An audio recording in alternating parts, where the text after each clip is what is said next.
Hey everyone, Justin Smith there, scouting and recruiting analyst for Touchdown Alabama. Thank you guys so much for joining me today on our YouTube channel. Be sure to hit that like button, hit that subscribe button. Subscribers, hit that notification bell. Be notified when we drop content on our YouTube channel. Today I'm here to provide some more breaking news as the Crimson Tide just picked up a verbal commitment from 2024 JUCO linebacker prospect Justin Jefferson out of Pearl River Community College in Mississippi. He becomes the Tide's 8th commit in the 2023 recruiting class, the first JUCO prospect to commit to the Tide, but he may not be the only one in this 2023 recruiting class. I'll talk about that a little later in this video. But Jefferson chose the Crimson Tide over programs like Auburn, Texas A&M, and a few other D1 programs who were pushing to add him to their roster on next season. Like I said, he is the Tide's 8th commit, their first linebacker prospect, inside linebacker prospect to commit to the Tide in this particular recruiting class. Currently standing at 6'3", weighing approximately 210 pounds, according to Pearl Rivers Community College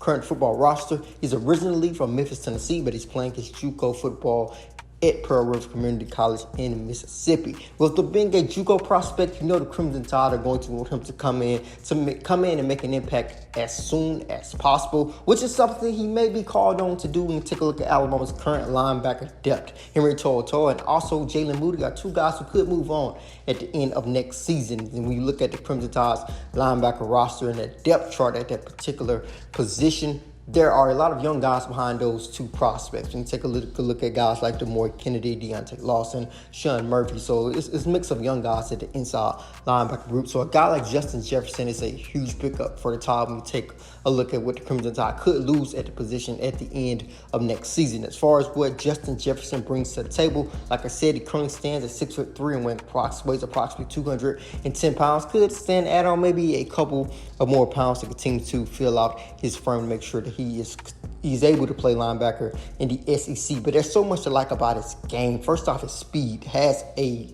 confirmed 40 time of 4.34. So he once ran a 4.34 in the 40, and that speed shows on his film, as you guys are seeing. He plays with a lot of speed. He attacks the football. That closing speed is really ridiculous. He can rush from the edge at times. It seems he knows how to take on blocks, not afraid to take on blocks, power through blocks, and get to the football. So there's a lot to like about this kid's physicality from a linebacker perspective. Also, is decent in pass coverage, which is something I really like out of an inside linebacker prospect. I think that is something that's very valuable when it comes to playing inside linebacker, especially in today's game. We see so many teams throwing the football all over the field. So I think he has the potential to make an immediate impact at Alabama in the future, which is something they may be called on to do, like I said, going back to Alabama's potential depth chart in the future. But Justin Jefferson may not be the only JUCO prospect the Crimson Tide add in this 2023 recruiting class, and the next guy could come over the next couple of weeks or so with Malik Benson, a JUCO product out of Jefferson Community College in Kansas,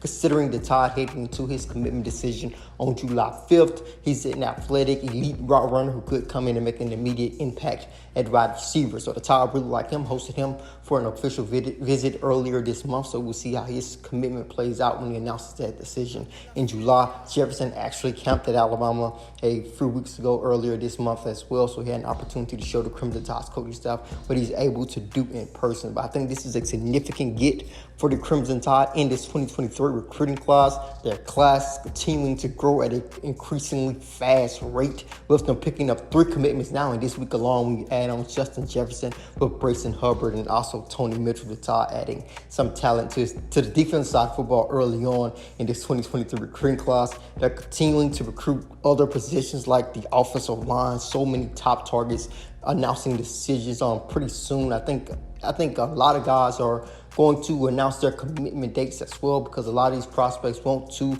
get their commitment behind them before their senior seasons begin. So a lot of them will start announcing commitments July, mid-July, early July, and also early August. So that is something to pay attention to when it comes to the recruiting front. I think it's going to be a huge month on the recruiting trail for several programs across the nation. I think Alabama is going to be one of those programs that are already starting to heat up on the recruiting trail. But that is what I wanted to provide you guys with today. As always, I am Justin Smith, the scouting and recruiting analyst for Touchdown Alabama.